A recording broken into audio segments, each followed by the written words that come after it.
Welcome to the channel. Today we are going to study what exactly is function overloading. In the previous videos I have told you the concept of function overloading. So if you don't know what exactly is function overloading or you don't know the definition of function overloading, kindly go and watch the videos given in the description box. Okay, so now we will do a program. The program says that you have to make three functions. The first function is that void sum. Okay, and in this we are given the parameter is input as int a and int b. Okay, in the second we are given as void sum again. So you can see when we are given void sum again with the same function but the different function signatures. Okay, so it is double A and double B. So this means yes, definitely we are going to have function overloading here.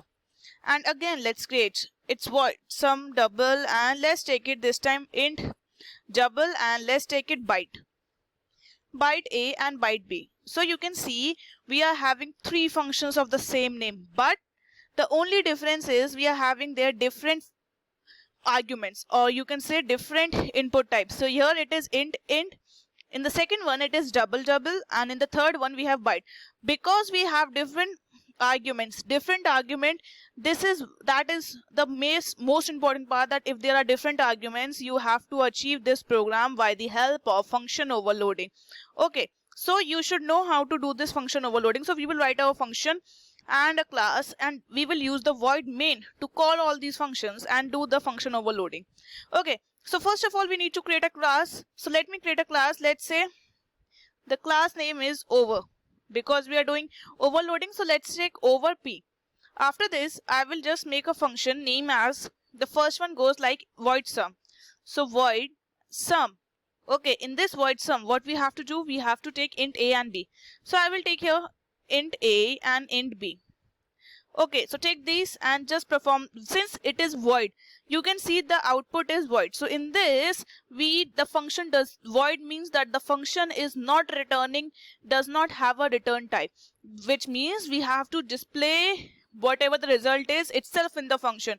So here I can take the variable int s equals to 0.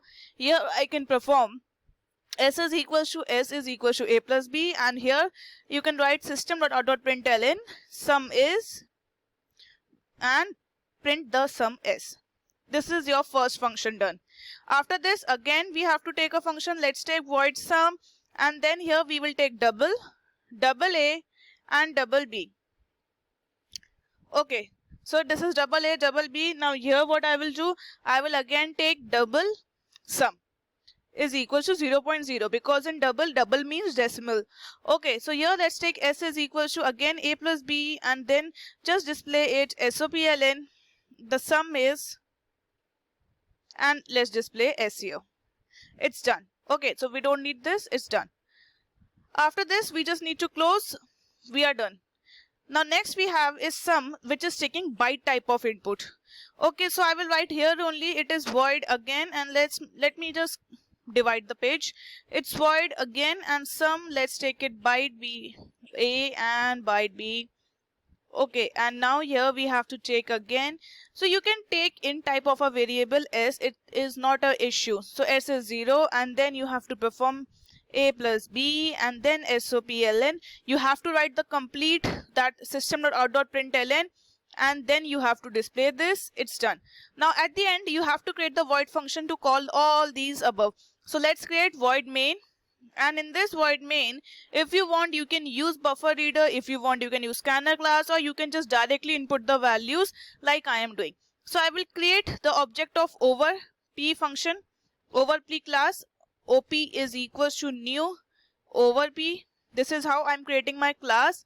So this is my class being created. After the class has been created, I will call these ob.sum, and here I have to pass the integer values because it's int a and int b. Let's take it 5 and 10, and here ob.sum again, but here I have to give double values, it's a and b. So let's give 0.8 and 0.2, and at the end I have to put ob.sum. I have to give the byte values. Byte values, the range for the byte is 0 to 127.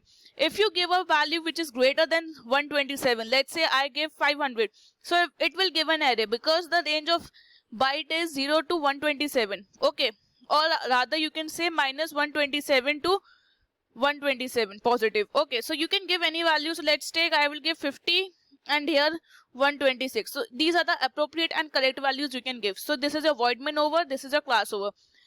This is the entire function of question of function overloading. It was asked in 2015. So you must know how to write this question. It is one of the most easiest question. You have to just create void sum and take the values and just keep on making the functions whatever been asked, and at the end you have to just create a void main function. So it was very easy. I hope you like this video. If you like this video, kindly go and subscribe to the channel. Thank you for watching.